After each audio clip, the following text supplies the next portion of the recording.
สนุนี่อ่าเขาใส่อุปกรณ์ตัวใดที่มันทนไหวบ่ทนแต่ว่าการดังการยังนี่การดังก็สิดังดีกว่าบ่ดังดีกว่าไว้ดังแน่นทั้งดังดีทั้งทนทั้งทนบ่เสียไว้บ่กรอบบ่หักแต่ว่าถ้าเป็นสายยางนี่มันสิกรอบดังดีทั้งกรอบดังดีอยู่แต่สิบ่ทนปานใดบ่ทนคือไว้โอ้ผู้เชี่ยวชาญด้านการทำวาล์วทำมา5-6 ปีการอนุรักษ์เลยเนาะพ่อลุงเนาะสุดยอดเลยครับบ่เคยมีได้สมุยเนาะท้องหายไปเลยแต่ละปีเลยพวกก็ได้ยินเสียงแถวนี้บ่ค่อยเขาเล่นตะบันไผโอ้แต่อยู่แถวบ้านแข่งกันบ่อยู่ใส่กับที่บ้านบ่การแข่งนี่เขาใส่มาตรฐานมันกฎเกณฑ์ยังไงครับในการแข่งใส่เสียงเขาเอาความดังบ่สรุปแข่งกันความดังกันว้าวนี่เขาใส่เกณฑ์ยังไงในการแข่งว้าวนี่ว่าอะไรที่ขึ้นสูงขึ้นสั้นนะโอ้โหแต่ว่าเสียวนี่วัดซ้ำกัน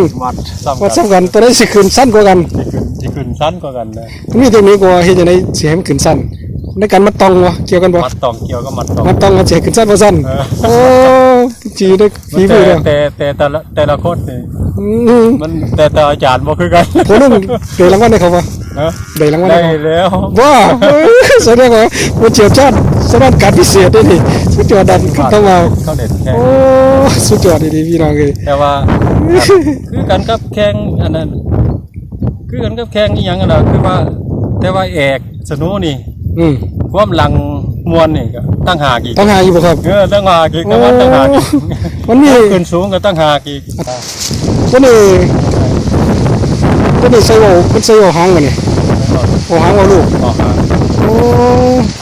แล้วตัวนี้ใส่ขี้สูบเฮ็ดจังได๋จะมันอยู่ครับตัวนี้ขี้สูบติดเลย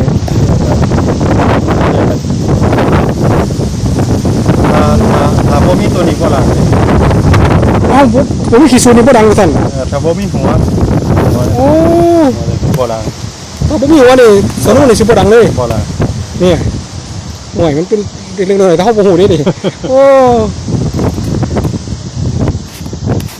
แต่ต้นเด็กสิดังดีเนาะเพราะว่ามันยาวการตึงเสือกเด้ท่าน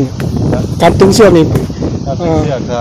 เฮาสิตึงสามารถเสียงเข่งเฮาก็ตึงขึ้นแต่เสียงยานเฮาก็พอลงมา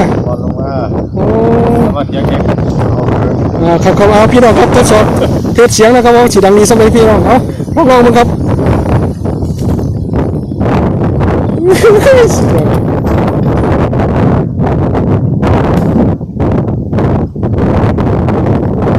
มันตกห่างๆป่ะ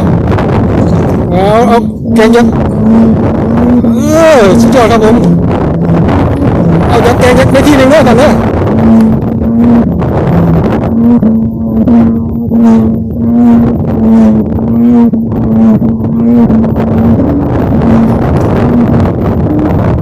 เสียงยานเสียงงานเนาะเสียงเข่งเอาเสียงเข่งๆบ้างนั่นน่ะ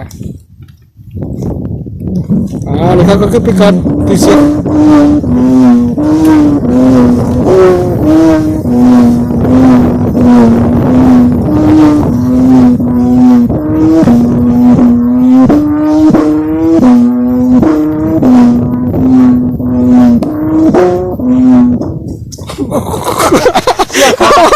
โอ้ยเอาไม่ทำไม